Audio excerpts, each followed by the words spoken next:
Yung po, mamaya kausapan natin. So, yan. Baka meron ka hindi kayo ma-suggest, sabihin nyo rin po ako.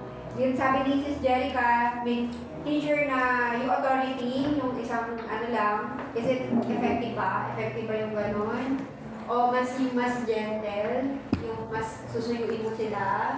So, mamaya pag-usapan natin kasi napakalaking factor to sa ating kung pagtuturo. At yan tayo nag-struggle po talaga.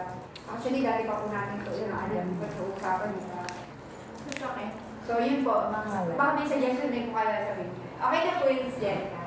Yeah, thank you, our future, or claim na natin psychiatrist. Yes.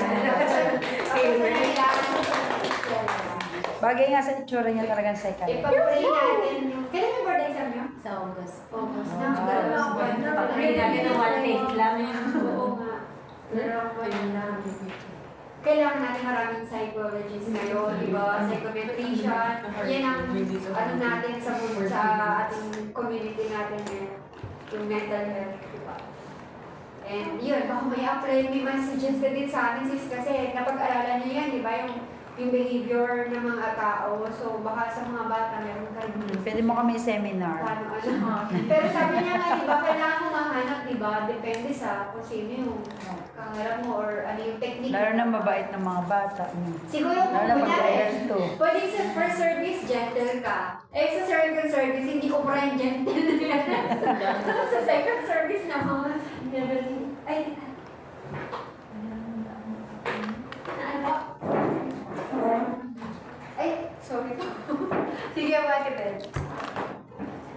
Eto, kasya to. Direct na lang sa class. Ito po, ayan, kasya po yung hindi na po. Thank you po. Ayan. So, ayun nga. Yun o, tulad nga sinasabi natin. Hindi, depende talaga siya.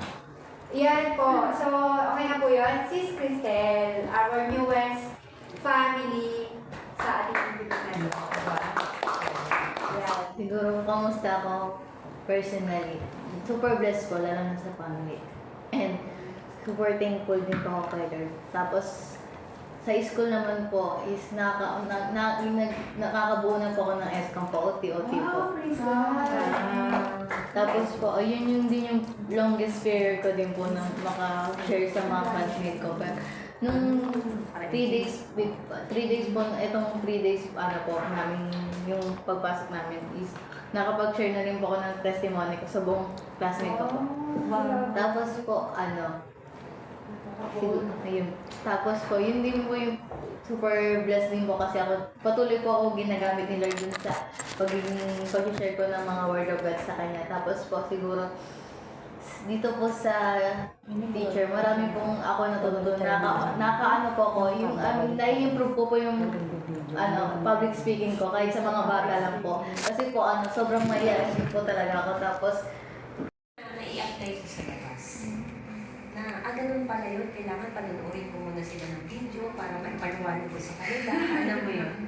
So, yung desire ko kasi ng puso ko, pag maliliit, kailangan natin silang taniman.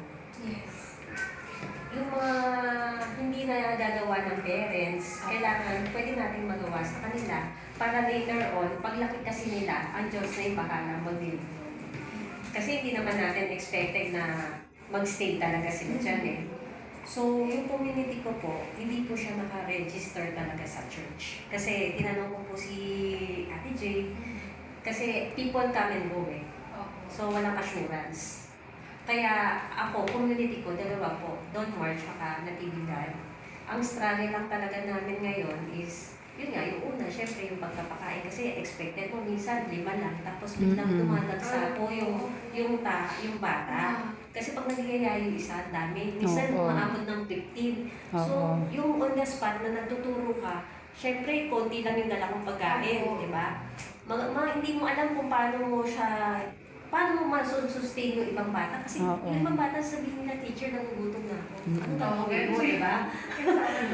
So, yung time na yun, hindi ako makakapag-isip kung anong gagawin ko. Sabi ko, Lord, bahala ka na lang.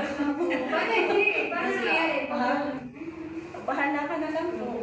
Ano, kasi katuwang ko po si Ate Elisa. So, kung may mga stock siya doon, kukunin niya yung mga stock niya, tsaka ipapamigay sa mga bata. Ganon.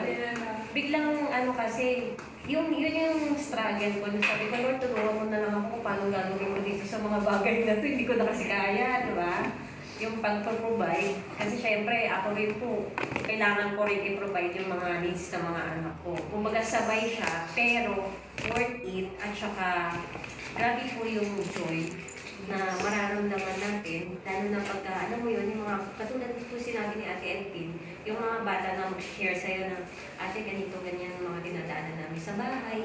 Tapos, alam mo ba kung anong kailangan mo lang? Kasi Lord, yung mga simpleng ganun lang. Kasi hindi naman po ako masyado pang malalim kasi kumbaga yung talim natin sa bata, kailangan mag-mo lang na maiintindihan nila ng mga basic lang. Yun lang po.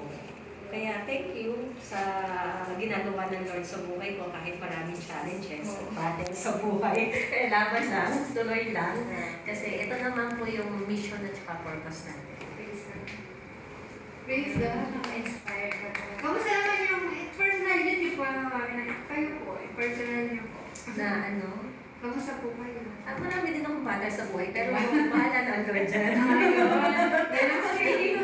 Hawak ni Ate siya ng faith. Sana po. Hawak ko ang faith. Diba? Kailangan lang lagi lang tayo masaya, di ba? Kasi saka one thing po na natutunan ko, na-operahan kasi ako sa breast. Gusto ko na i-share sa inyo. Iwasan niyo po maging stressful. Kasi pag nagiging stressful kayo, magkakasakit kayo. Ano? Saan ka na-operahan? Ito, sa breast. Wala na akong breast. Na-operahan pa ako, di ba? Na-operahan ako. Dahil may sis ko. May cyst, tapos due to stress. Kaya natutunan ko siyang, alam niyo yun, gawin ko yung buhay ko na huwag na magpaka-stress. Kahit gaano ka-stressful ang buhay. Kasi gusto ko parang mabuhay. Kaya totoo yung pag Happy-happy na-stress. lang tayo lahat. Nagkakaroon siya talaga ng ano. Happy-happy lang despite sa lahat ng mga dinadaanan natin.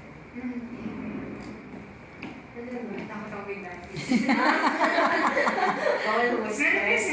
Pero ako ito, ano ito sa inyo, di ba 3 months ang ano ko, di ba nagpatotoo nga ako dyan sa, nung ano ko, yung check-up ko, every 3 months, tapos ginawa na ni doktora ng 6 months.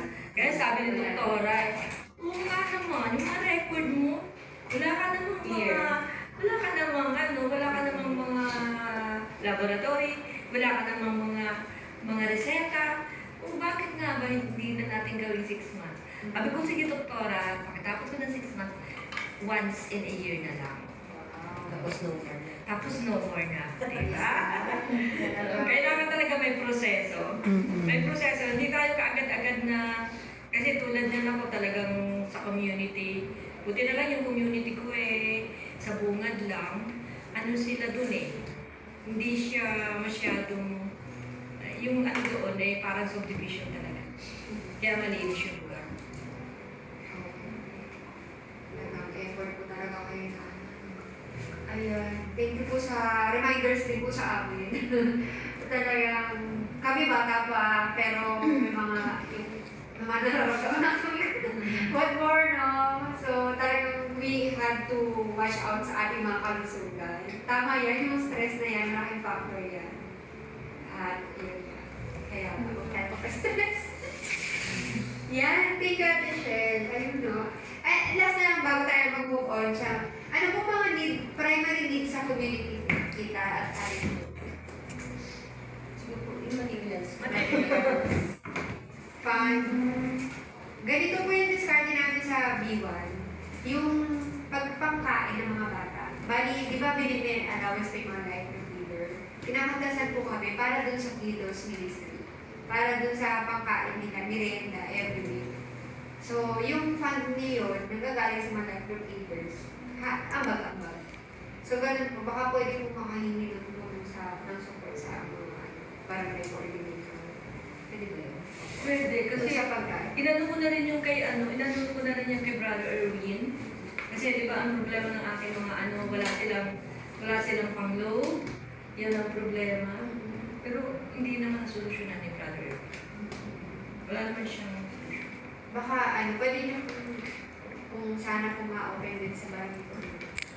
Yun yung practice practice namin sa Wiwan. So, yun nga, syempre tulong-tulong tayo, hindi porket ikaw lang yung nag-handle sa mga kiddos, ikaw lang shoulder lahat. So, bilang kakapatid sa pananampalataya, kabalikan tayo sa mga struggle. At naiintindihan natin yun yung struggle, talagang hindi mo maikakailan, talagang kailangan ng makinarya, kailangan ng pera sa lahat. Kahit na mag-ministry ka, kailangan ng pera sa lahat. Ang mamulan ka talaga, pamasahin mo, pagkain mo. Yes. So, we need, kailangan nyo po ng support talaga. And I will try also, paano po namin ano yung mga community. Lalo po lumalaki na po yung mga community ng mga kids, no? Yan naman po kasi yung vision natin na tinanin nung last year, eh. At ngayon nagkakaroon ng katuparan. So, kailangan na po natin paano natin. So, ayun po, yung materials, lesson, and snacks po, no? Snacks. Naan ko lang po kung ano yung mga pwede natin magawa ng paraan sa mga community. Yeah. Thank you po, Ate Cheryl, Tita. Yan, Sis Jerica, ating newest and second to the newest. Napaka-passionate po. Ano po, first po personally, okay naman po ako. Siguro pressure lang po kasi mag-e-exam na po, board exam. Pero spiritually, siguro may mga downs din naman po. Pero kung i-compare ko po siya sa before na ako, siguro ang grabe na po yung binago ni Lord sa akin. Tapos, for me po, ang saya lang kasi hindi lang po yung bata yung natuturuan, but also yung ako din po. Kasi every time na pag ide-devotion po yung ituturo, parang tinuturuan din po ako ni Lord kung paano ko siya ma-apply sa akin. Tapos, based po sa pag-observe sa mga iba't ibang teacher po, may iba-iba po kasing way of teaching. So, yun po, pinag-pray ko din kay Lord po yung kung paano sa akin. Kasi hindi naman po ako magaling mag-handle. Saka wala po akong experience when it comes sa pagtuturo. Siguro nung nag-OJT lang po ako, pero hindi po kasi siya about kay Lord yung pagtuturo. So, ayun po. Okay naman po. Tapos, more on pa-premyo lang po talaga. Kasi parang, napansin ko po kasi parang gusto rin po ng mga kids yung may mga pa-premyo. Pa-premyo talaga. Oo. Tapos, more on application din po sa mga nangyayari sa kanila kapag nagtuturo. Kasi po, minsan po kasi parang hirap ipaintindi sa mga, kasi level 1 po, di ba yung parang hirap po kasing ipa-explain sa kanila in a basic way. So, usually, nag-iisip ko talaga ako nang i-apply sa pang-araw-araw nilang mga na-encounter. Yun po. Saka, yun, masaya din po kasi dami pong nakilala mga bagong tao. Ayun, may mga tihandal po si Lord sa buhay ko, pero blessed pa rin po kasi pinalitan niya po ng mga taong nag-help sa akin para mag-grow din po. Amen. Yun po. Praise God. Different technique per teachers. Ano naman yung isa sa mga natutunan ng technique sa mga kanila?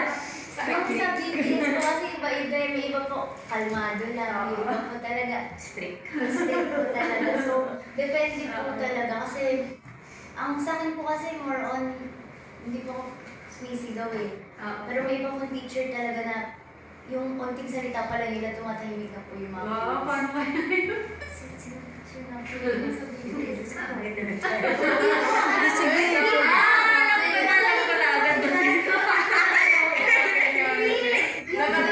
Kasi teacher din po siya si... Sino? Ako sa Kaya yung mga bata tita eh.